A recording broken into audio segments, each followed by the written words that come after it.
and a slam jam.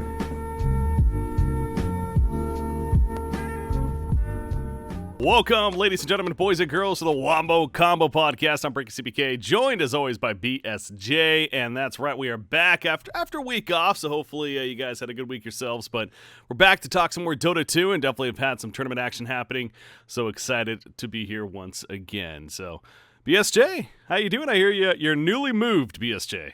Yeah, man, I just got done talking with my chat a bit, and it's exciting. So, Collie, my girlfriend, for anyone who doesn't actually watch me at all, she we were living in her like 9x10 bedroom. That's where I was like staying with her because she'd been living in it with it. And let's just say it's meant for one person, And we knew if I was going to stick around, which during COVID it seemed like a great option, and now is a better time than ever because of rents. Rents are all cheaper and all that kind of shit. And now we've got this really nice new place, super exciting. We're basically right across the river from New York, and Nice. I told my chat, this is the high part. I'm looking out the window. I'm from the West Coast, so for me this is like kind of crazy to say, but I'm looking out my window right now, and I can see the Statue of Liberty right now. So Really? That's cool. for me, I'm like, wow. That's trippy. So Yeah. who would have ever thought I'd look out my window and see the Statue of Liberty? So pretty cool. I'm excited. Awesome, man. Well, that's good to hear. Yeah, and I'm from the West Coast myself as well, and New York is actually a city I have not been to. It's one of those I definitely want to go to. So haven't even seen it in person, but I can only imagine that's actually a pretty cool feeling knowing that. Yeah, you can see that there. So the best part about New York, at least for me, is the food. So you definitely gotta wait till all the restaurants are back open again, because you should basically just spend however long you're here going to different restaurants. That's what you should really do. I'm not saying the rest of New York's crap, but the highlight for sure. People say New York has the best food in the world, and I actually I didn't believe them, but I'm not gonna lie, the food in New York's pretty incredible. And Awesome. I've been a bit sad during the COVID. That's the struggle I've been going through, not being allowed to eat the food in New York. So Oh yeah, and I can imagine that, man. Tough life. Yeah. Hopefully soon, right? That's hey, here in Michigan, actually, restaurants are opened up now. Wow. Just this last week they started to open up for dining, so we haven't been. We'll probably be a little bit before we go ourselves, but it is starting to open up here in Michigan at least. So that's nice. We'll hope for the best there. I've heard there's been some states that's backfired, and I hope it doesn't for you guys. So that's all I got there. Still Not going to touch that one. No politics in this channel. Fair enough. All right, so Dota 2, though, in this channel, that's what we're here to talk about. That is indeed. And so for this week, again, there's been events that have been happening, so we'll go ahead and recap some of the events, preview one especially that's coming up, or that's already started, in fact, the big Epicenter event, taking a look at that. But we figured to help get some good content for this show as well. It's been a while since we've done them, too. Why not do some power rankings? It's here we are, all this online play taking place with all these regions, and we don't have any LAN events, of course, so it's hard to tell, who truly is the best in the world right now. But you can always do it in theory, and that's what we're going to be doing today, breaking down the regions in some cases together and giving our thoughts as far as top fives. Concerning power rankings, so looking forward to doing that, and that'll be want to recap some of the events though first to help lead into that, I guess you could say. So without further ado, some events that currently, well, let's more so start with the ones that did wrap up recently. One fun one that was a little bit of a different take, I guess you could say, as far as how tournaments normally are ran. The Blast Bounty Hunt is what I'm getting at. And this event, of course, what made this somewhat unique was the fact that it had this bounty pool, essentially. So you started with a certain amount of prize pool as a team, and then depending on whether you won or lost, you actually either gained or lost some of that prize money. And on top of that, there was also specific bounties that you could accomplish in the matches themselves to then earn extra prize pool on top of how you play out through the playoffs here, essentially, or the tournament. So, again, somewhat unique format. ultimately Team Secret were the victor, so as far as the end result goes, not the most surprising thing ever. They did drop a couple of games along the way, both to Enigma as well as OG, but ultimately defeating OG in the Grand Finals 3-0. But you could argue perhaps OG being in the Grand Finals in the first place, this is kind of the first time we've really seen them come to fruition, it seems like, especially with their full roster, and, make some big plays here. So what was your takeaway from this event that we had here? I thought one of the funniest things I've seen ever about a tournament is because of the bounties. If you look at the payouts for these teams, it's like first place 50, second 15, third 18, fourth 8, fifth 12. So it's like this down and up payouts because the bounties were worth so much. The two big bounties weren't a hit at all. The ones that you had to do during the game, one of them was to kill somebody 20 times, and the other one was to kill 9 couriers in one game. But I think the idea of the tournament was really cool. The result kind of expected. I'd say the teams kind of lined up right where I'd put them. I think Alliance and NIP are kind of the two teams rebuilding. Team Liquid and Team Nigma are the two solid teams that just seem a step down from Team Secret, a large step down. And then OG is kind of the team we all expect to be up there. But at the end of the day, it's Team Secret, just lack of a more elegant description, just taking a dump on everyone. Yeah, that's a very fair way to put it, I think. And again, this event, it wasn't necessarily the greatest format ever. Like I said, there wasn't even a group stage. It just went right into playoffs and started with the 4 teams initially playing on a playoff to then match up against Secret and OG, who actually had these buys technically. So the point is, let's not take too much from this event. Again, this is more about the uniqueness, some more of the bounties, and like you said, the breakdown of the prize pool and how it shaped up. It's good to have these style of events throughout the season as well, I think, to really help change things up a bit. And one other cool thing that they did with this event too that I actually took advantage of in early on, at least, they were doing this thing called the fan cam is essentially what they were calling it, where now a little dangerous, I think you could say, but what they did, they had Zoom calls, because everyone's using Zoom calls nowadays, so they had Zoom calls set up to all the teams, and when that team was playing, the public could join the Zoom call, and not only could they talk in it, but they could even show their video if they really wanted to, and cheer on the team, talk with one another, cheer on. That's the concept, though, right? So I actually figured I would check it out, and the first series that Liquid played, they actually ended up getting matched up against Team Nigma in that first series, and so I hopped into it, and I was the only one there, so I'm like, all right, whatever, and I'm kind of just chilling, watching, and sure enough, they actually put my face on screen during after the match. They're like, oh, here's the fan cams. I'm like, holy shit, that caught me off guard. But so that was kind of fun to see. But then I tried it for the next series, and let's just say, because they started advertising a little bit more, and the moderation maybe wasn't the best. I'll just leave it at that. So the idea is kind of cool as far as having fans come together in this online format and being able to discuss and have some fun, but definitely needs to be moderated if they're going to be doing that.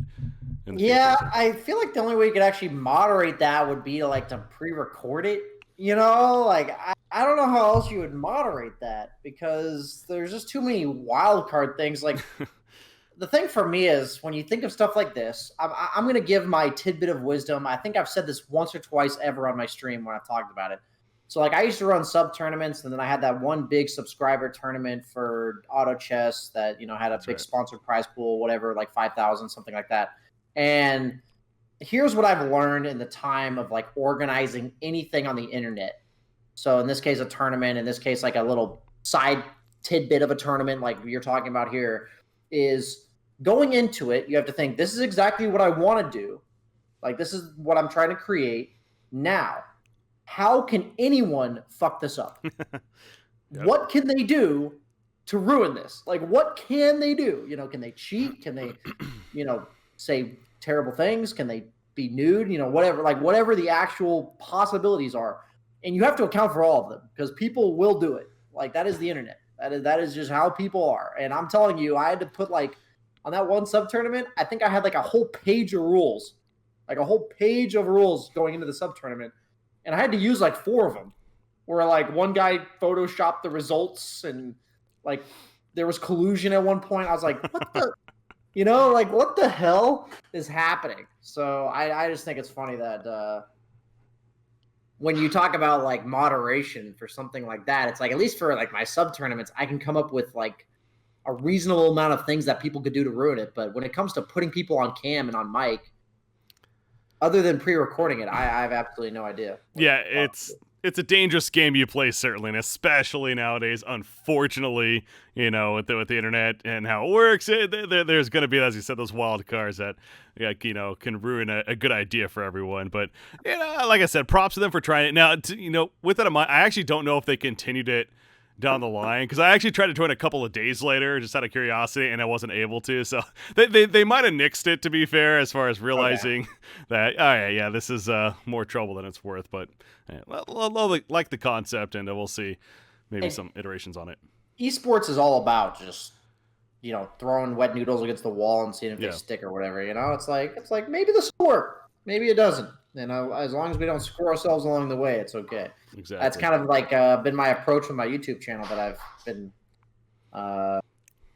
tending to the last 6 months or so, where it's just like, I don't know if this concept is going to work. Maybe people will like it, and some of them, they like it. Some of them get like no views, and I'm like, okay, never doing that one again. And that's all it's all about. I think people can take that approach into their real life somehow too. So absolutely. One yes and 20 no's gives you a date. Am I right, Breaky? Totally. That's how it works. Yes, I'm the one to ask. Definitely. So the other thing again about this event, one more time to kind of go over, is the bounties. You kind of hinted at it. A couple of the bounties were not hit, unfortunately, and specifically the one about something feeder is what it was called, where they actually had to kill a single player 20 times in a game. They got an extra $20,000 if they did that. So that's some good money right there. But the likelihood of that happening is obviously so minimal, and the teams all know this. So the idea that, like, if one of your players is actually at even close to 20 deaths, you're likely not in a very good spot in that game anyways. And so that you could just GG. Exactly. 19 deaths. All right, let's get out of here, guys. And the other team's really pissed off because they had so ones like that I'm not a huge fan of necessarily. I feel like they could have maybe been maybe a little more creative, and more smaller ones I would have liked to see. Not and for what's gonna have a big one, again, a little more creative as far as or reachable, even not necessarily couldn't be highly influenced by the other team, I guess. I don't know. Here I am saying I would like to see other things. I'm not suggesting, but I think they could be fun to do, like ones that are related to the draft. Ones that like you start the game doing it and you're on challenge mode, and if teams are willing to pull it off, like maybe you do like more of them that are smaller, but like I don't know, like the problem is if you do too many and they're all small, then people wouldn't be willing to like potentially lose a game for it. But I think a reasonable one would be like draft 5 of the same attribute heroes and win. It's like win with 5 strength heroes or 5 agi heroes. Like you can come up with a lineup. It doesn't have to be perfect, but like you could do it, like Team Secret, for instance, or I think stuff like that that's more creative, like a level 1 Roche. A random one of your heroes or 2 of your heroes, even like like random like your last pick, see how you do. It's like I think stuff like that could be much more entertaining because the really good teams might go for it. And I don't know, I think those are really good because people know it happened at the start of the game, so they know this bounty's on the line as like a spectator. But it's like, if there's somebody that's, if somebody has to die 20 times, they have to hit like 15 before you're even thinking about it. And so most games, it doesn't come to the, spectators' attention that those are even there, So if you're going to do some like flavor stuff for the tournament, I do think it should be stuff that people are aware of, like could be aware of at the very start of the game and could be like rooting for the entire time. I think it's kind of like when you bet on a game, it's like it makes you more emotionally invested in the game. I think if a team's doing some crazy like 5 intelligence hero or 5 agility hero strat, that people would naturally want to root for them. So just my peace of mind there. Yeah, the drafting side, I think I certainly think you're onto something for sure, and that would be fun to see if and when they do another event of this similar idea, because I do think it was somewhat of a success. Like the viewership was definitely there, and again, Blast production was certainly on point as you would expect with them entering the Dota scene. So hopefully more to come. More of I think these the cool fun events. thing is when you said the viewership's there, if you bring the right teams, you're going to get viewership. Yeah. Like they brought, 6 of the most popular organizations in all of Europe. So it's like, I hate to say it, it doesn't prove to me anything that the tournament did a good job if people watched Team Secret versus, team or against OG in the finals. It's like, Yeah. That's just the Dota scene for you. But at the same time, I think it gives you that luxury to potentially do some crazy stuff that might not actually be that great, but people are still going to watch because Team OG is against Team Secret in the finals. It's just like I think there's two sides of that coin. And I'd like to look at it with the glass half full perspective. Yeah. So again, not to take too much from the event as far as the results go, more of just the fun aspect, and Blast props to them for putting it on. So moving on to another event that wrapped up I guess this is more previewing. So on the previewing side of things, going to the BTS Pro Series has actually been going on, and this is, of course, they had one about a month ago or so that they played out, and this is basically their season 2, as they're calling it. So they have the Americas region as well as the Southeast Asia region. So focusing specifically on those, you may obviously note that, European region, I believe that's because they're more involved in some of these other events, such as the Beyond Epic, as again we'll preview here in just a second. So they're focusing more instead of the ones that aren't getting that coverage, and for good reason. But as far as the Americas region goes, this event has already kicked off. They're about 4 or 5 days in. It's a full-on group stage format that leads into a double elimination playoff. Again, not to take too much time on this, but one thing off the bat that is actually a little interesting are the current results and as they stand. In that a team by the name of 4 Zoomers. Oh baby, 4 Zoomers. That was exactly where I was going to highlight, man. These guys apparently are pretty good. 4-1-0. They're looking good. First place. Yeah, this is my number 1 team I'm rooting for. The funny thing is, their manager I'm good friends with because he managed me for a little while, so I know him very well. I've met him in person numerous times. And then Sammy Boy I played on a team with. Gunner I've been at numerous events with where he's been playing or casting, and I've been casting. And Monkeys Forever, I played on teams with him. And then I'd say Ocean's the one I know the least, and I've still met him in person. And then Husky I've also talked with a lot. So these guys are people I'm pulling for. They're good guys, and maybe Sammy Boy's a bit nuts, but that's okay. It doesn't mean he's a bad guy. He's just, maybe a screw loose here or there. It's fine to say that on a podcast, I'm sure. But at the end of the day, I have nothing against any of these guys. And to have 5 people in NA that I at least sort of like, that's like impressive. So good for good for them, man. I'm rooting for them. They all have a good attitude is what seems most important to me. And in NA, that is actually hard to come by, where everyone just cares about getting better. They were all on like a very hard work ethic. Like I know they've been scrimming a lot, and I know that they've all played together at some point. Like I know the support duo, they've played together a lot. Sammy Boy and Monkeys were on my team at the same time. Gunner has played with all of them, so it's nice to see that they have their own style. They're pretty nuts, by the way. You guys should watch their games. Yeah. There's some crazy stuff that goes on. It is NA Dota combined with SA, in my opinion, for sure. Like, I think you can see players like Gunner really bringing the SA to the NA, not because he's from SA, but because I think the first 10 people I saw that were kind of crazy in the US, in the NA region, in terms of the pubs, were all these SA guys with these out-of-the-box ideas that were actually really good, just different. And this is the first NA team that I've kind of seen that manifest itself in. So Team Crazy is a bit like that, but I think that's kind of just the result of players like Moon Meander. And we've all seen his Hondas. So. Mm-hmm. seen one or two of those days. Yes, very interesting guy. He has matured a lot, though, man. Oh, absolutely. I will reiterate that. That's for sure. But no, good guy himself. But yeah, on 4 Zoomers, real quickly. It is good to see again. I guess Crazy has been kind of doing this as well a little bit, but. The NA scene, frankly, has been, and we've discussed this plenty, but it's been on a downhill slope for a while now. For this season especially, it has not been the most impressive outside of the earlier, of course, with EG. at some of the lands, but especially since we've gone to the online play, it seems like the competition has gotten fairly stale when you kind of really compare it to the other regions. So I am excited to not only see again crazy kind of step up as they have been, but now a team like Four Zoomers showing that they got a mixture of again players that maybe we recognize a little bit of, and some more up and coming, some newer name players for the majority there. Now, not to bring gloom on what they're doing or a negative side to what they've accomplished, but I will say, looking at the matchups that they've been in for this 4-1-0 record, it's been pretty light as far as the competition goes. Outside of EG, they did play EG in the first day, and they split the series against them. So, that's obviously a pretty significant result right there. But they have their business associates, Quincy Crew, Crazy, Thunder Predator, all these teams still to come in the group stages. So certainly that would be extra impressive if they continue to have this win trajectory that they got going. But still, I'm ready, man. Good start. Yeah, it's possible. I'm rooting for him. That's all I got, man. I'm rooting for him. Why not?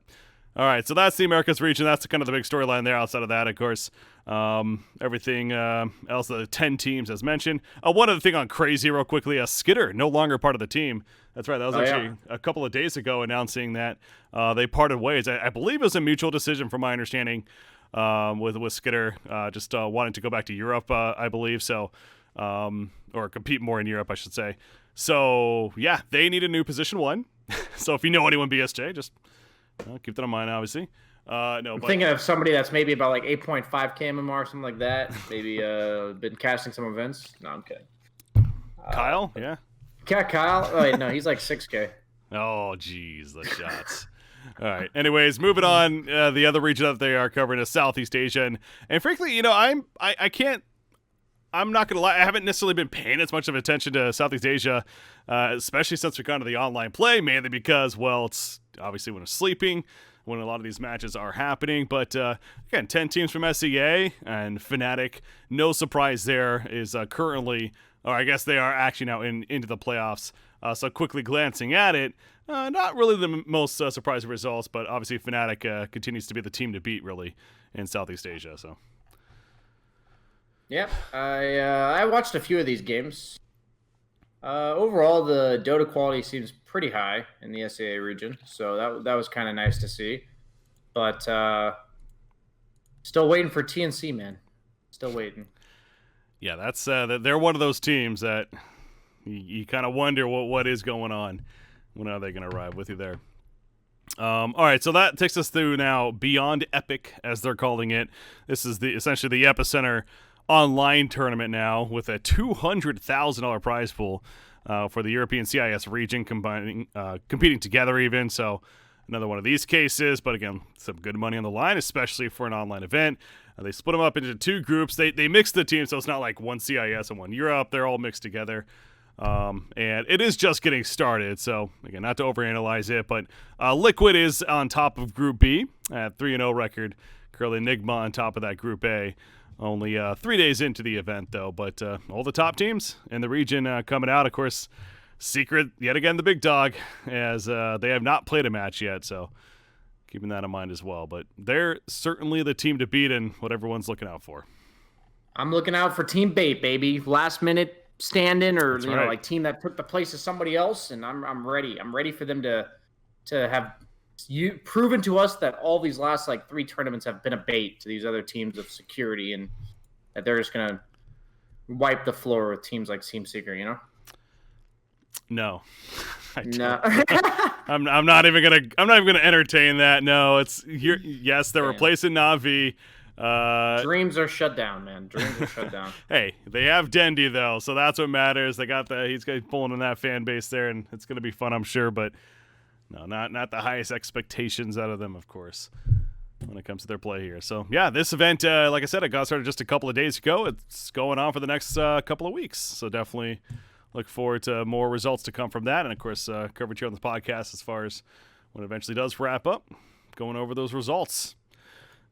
All right. That leads us, I think that's pretty good, though, as far as recapping and previewing the events as mentioned. So now that we got that out of the way, keeping in mind some recent results even, now we let's go ahead and do it. Let's jump into our power rankings that we have here.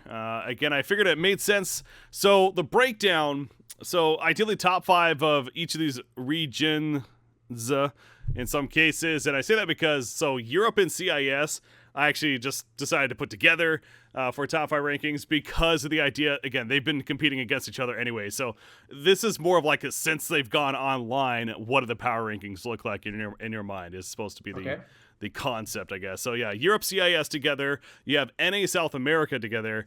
Then China separate, Southeast Asia separate. So those 4 different sections there. Figured it made sense. And then maybe a top 5 overall at the end if we're feeling spicy when it comes to it as well. So let's start with I don't, obviously Europe and CIS is let's just start with Europe and CIS. Let's just do it. Let's just get into it as far as that is concerned.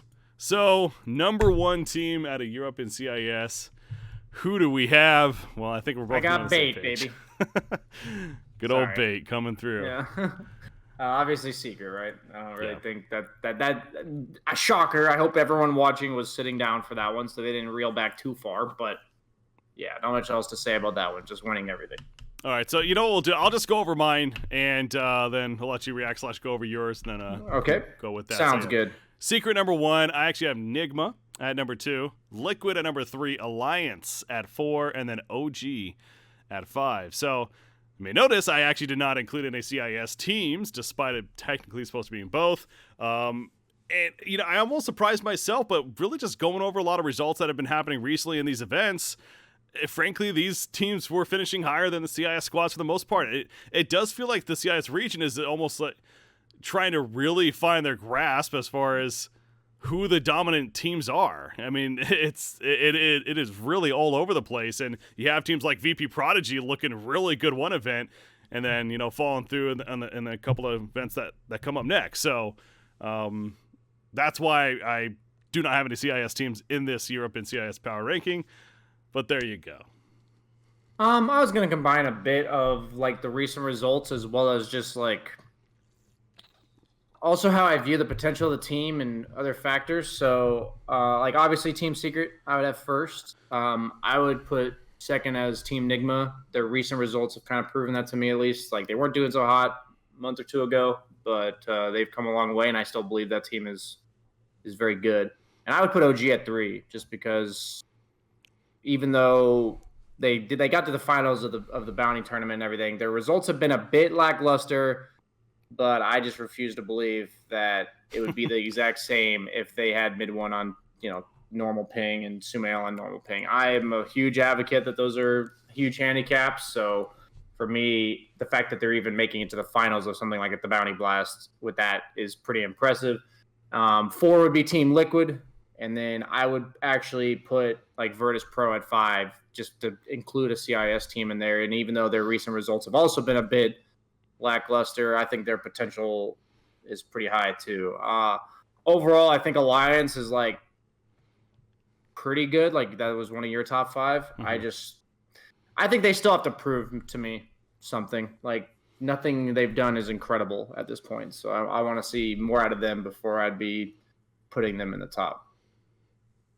Yeah, they've been running into Liquid a bit recently, and Liquid's actually had their number specifically in that matchup. And kind of on a side note, they were playing. Was it the Bounty Tournament? It was one of the events, and I had Knoxville actually look up because I was guessing. These guys play each other a lot this season. And I was guessing that outside of China, it feels like that they've played the most matches against one another. And sure enough, looked it up, and that was the case. There was like 2 other matchups from China specifically that were higher, but outside of China, it was the most matched up. They've played over 30 times now against one another. So, and Liquid does have the slightly better record, as well as especially in the more recent matches, they've been taking care of business against them. So. In that matchup specifically, Liquid has the number. But OG is the interesting one for me, as you're talking about there. And yeah, it's obviously all perception, right? The idea of how you want to judge your own power rankings. But man, again, the results recently just haven't been as good as both Alliance and especially Liquid. So I just couldn't find myself putting them ahead of them outside of the Bounty Tournament. But as we stressed, I mean, the Bounty Tournament was more of a fun event air quotes, a fun event there. So it was all about fun, man. Yeah. But yeah, obviously, again, OG is that wildcard team as well. It's when it comes to taking care of business in a serious event, when we eventually get back to those, then certainly going to be a team to watch out for. So, yeah. So there you go for the Europe and CIS regions. Let's head on over. Let's go to Southeast Asia and go on there. But for SEA, similar to Europe and CIS, the number one team, I think, is a fairly obvious one, especially with the results as of late, and that being Fnatic and what they've been able to accomplish. So, again, similar in the sense that they're number one pretty obviously, but then maybe a little bit different breakdown from there. So, I had Fnatic at number one, Boom at number two, TNC at 3, GeekFam at 4, and Adroit at 5. So, TNC for me, we kind of hinted at it earlier too. They continue to be definitely more disappointing than what for the expectations, but still at least a top 3 team in Southeast Asia, still kind of just getting by enough, and obviously with the potential there, certainly could be even top 2, arguably even better than Fnatic if they're playing on point, but not enough right now, so have them in that 3 spot. But yeah, Boom, definitely the surprising one to me, but once again, looking at some of the recent results from these events, they're playing very well, so props to Boom there. Yeah, I think instead of running down my whole 5, since I'm pretty close to you, I just want to give maybe 4th place to Neon in my list. Bump everyone down that was 4th, 5th slot, and yours down 1. Because Neon at the BTS tournament, they 2-0'd Adroit as well as TNC. So they are 2nd place going into the playoffs, but something I'm always curious about is, did they just 2-0 stomp all the bad teams and maybe just 1-1 to a couple of the good teams? But no, they 2-0'd some of the, at 2 of your top 5 teams there. So I think for me, that's a team until recently I've never really heard much about. So I'll put them on my honorable mention. I will say I think it's definitely Fnatic and Boom. I'd probably put 3rd. Actually, I would probably put GeekFam, and then 4th Neon, 5th TNC, or 5th Adroit, really close there. So dropping down TNC, and I can't blame you there. Neon is an interesting one because I'm actually looking at the roster right now, and there's definitely a couple of recognizable players. Raging Potato being one. It's just a fun name. It's hard to forget that name once you see it the first time. But Skem, also another one. He's of course a player that played a little bit for Complexity. Was it last season or maybe the season before even? But came over and played for them a little bit. But point is, yeah, we'll keep an eye on them, definitely. Neon Esports over there in Southeast Asia. So, okay, that's SEA. Let's move over to China now. Of course, this was a very interesting one for me because, again, I really had to remind myself, where the idea being really these last 2 to 3 months especially is what the power ranking is supposed to be going off of. Because if it was before that in the whole season, I certainly wouldn't have this team as my number 1. But recent results, LGD, they've actually been playing very well. Of course, even they won one of their events. I'm blanking on which one it was right now. But point is, they have been doing very well as of late. That was the ESL event. They did win over Invictus Gaming. And another top 3 finish as well. So they're playing as you would expect them to be, especially coming out of China, and we'll see how they keep that, especially once things get back to a LAN environment. But you got LGD, and then I go to Invictus Gaming as far as 2nd, eHome in 3rd, Vici Gaming in 4th, and RNG in 5th. So for me, it was a little surprising. Almost surprised myself once again to put Vici Gaming also in 4th place, but the recent results, like I said, definitely taking that into consideration. It hasn't been nearly as strong as you maybe would expect. So, yeah, that's my top 5. Yeah, you kind of stole my thunder. I was going to say LGD is my big announcement for the number 1 there. Obviously, they haven't gotten first in everything, kind of like you said, but they're definitely showing to be the team we all expect them to be. And that roster is similar to me as watching OG. It's even if they're struggling a bit, a month or 2 ago, now that they've shown that they've kind of gotten back on track, absolutely think they're world class. So, aside from that, the funny thing about China is I definitely think it's IG top 3 for sure. But when we're looking through 4th through 6th, or even 4th through 7th. I feel like, like Aster and RNG and all these teams are so close to me. Like, Sure. that's the beauty of China. So I'm not going to really touch your list. And I just wanted to say my big announcement for number 1, but mainly the fact that I'd almost say like you have 1, 2, 3, and then you have like 4 through 7th, they're all tied in my book. Like I almost feel bad saying 4th and 5th because that's like cutting off the 6th and 7th team. And I think all of these teams are so close in caliber. Mm-hmm. And I've always talked about the depth of the China region as being the impressive part about it. So, yeah, absolutely is. And the competition certainly no different right now, especially with all the online play and playing against one another. They more than any other region really continue to play against one another, and the results can definitely vary. But yeah, LGD, as of late, looking good. So they keep it up. That leads us into the final category of North America / South America. Again, combining it together. Like I said, they have been playing against one another in a fair amount of events recently, so I figured it only made sense. I'll let you do this one. I'll start this one here. Yeah, just going by recent results, I got number 1 is 4 Zoomers. The hype train is real. I'd go with EG for number 1. Even with their current roster, they're competing really well with people, or not even like also placing well, but like they're missing Crit, who's one of the best players in the entire, or not Crit. They're missing Ramses, and Crit's on ping, and then that's so weird to think that Ramses is on that team, yet he hasn't been playing with them forever. And they're also missing Abed, who's like, there's that too. Yeah. For me, I can't really take away they're number 1 just with 3 out of 5, and one of them's on a handicap. But then for me, it gets a little fuzzy after that. I'd say it's Quincy Crew in 2nd. 3rd, I'd give to Crazy. And then I'm going to reach out and say I think 4 Zoomers is better than Business Associates. Wow. Because for me, I think Business Associates is better right now. But I know these players, and I'm not trying to be mean because some of them are actually good buds of mine. I don't see how this run of this roster is going to be any different than any of these like other good stacks that have been assembled on NA, like or NNA. That for me is like the team is pretty solid. They could probably make some majors if like it was the normal season right now. They'd pretty much do like what every Eternal Envy team does, probably make it to some majors, get 12th.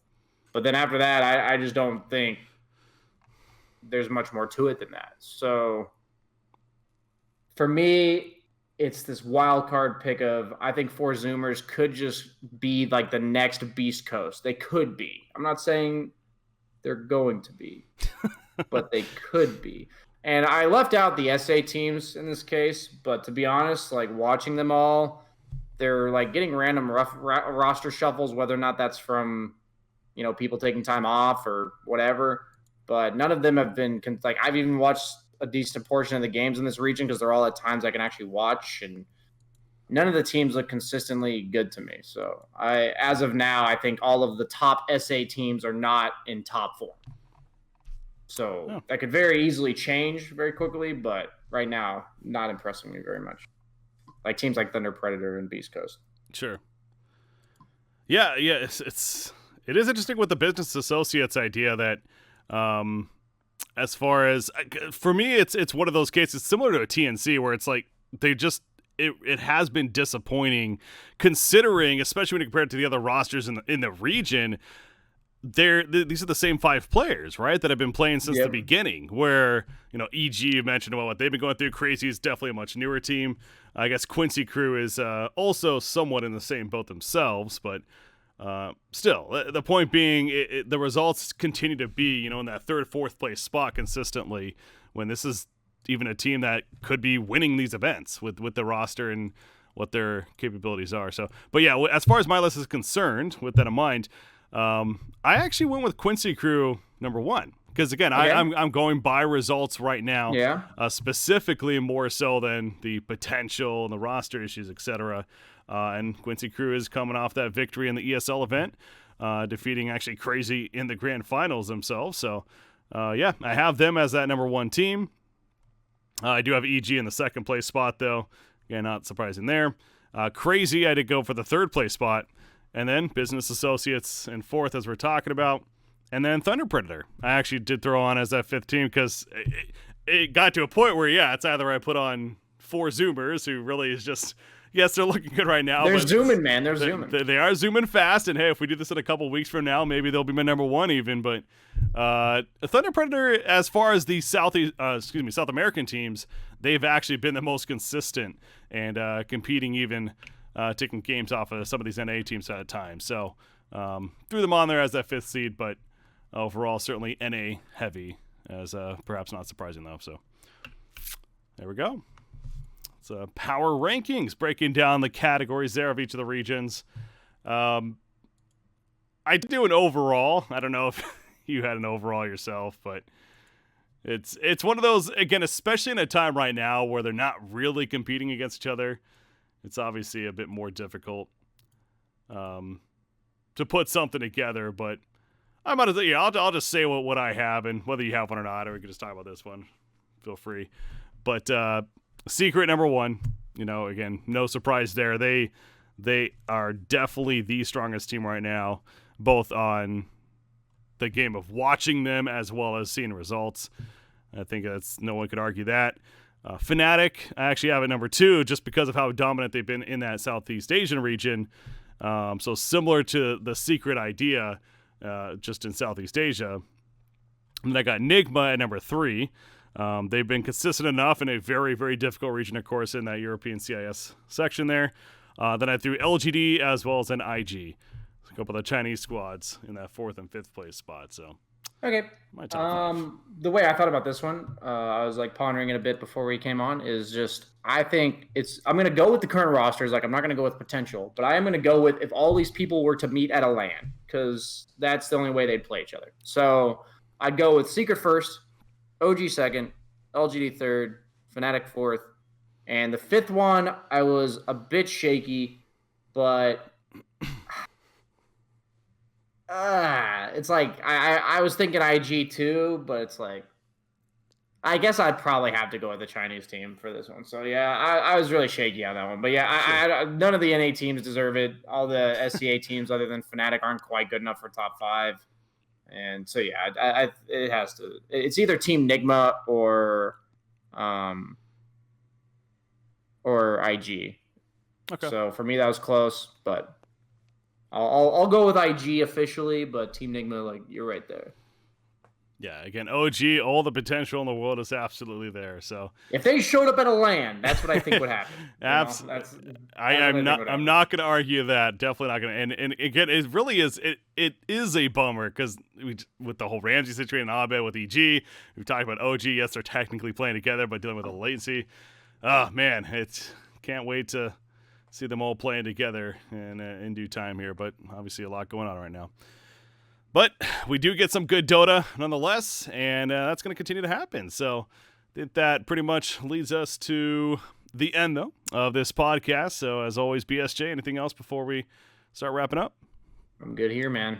Just got to finish moving.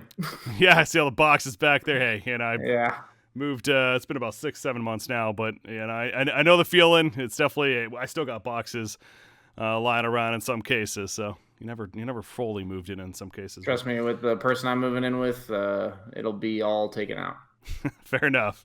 That's good, actually. That's good. All right. It's I say that in a nice way. It's just funny. No, I actually ain't gonna tolerate any freaking boxes. That's good. That's good. Someone's got to keep you in check. It's the motivation, the slap in the face I need, Exactly. Sure. She's good for you. Yeah. All right, ladies and gentlemen, that is going to do it for another Wombo Combo episode. Again, weren't here last week, but here this week. Obviously, plan to continue that trend as well as far as seeing you guys next week. So I'm breakycpk, joined by BSJ. Have a good night. We'll see you next time.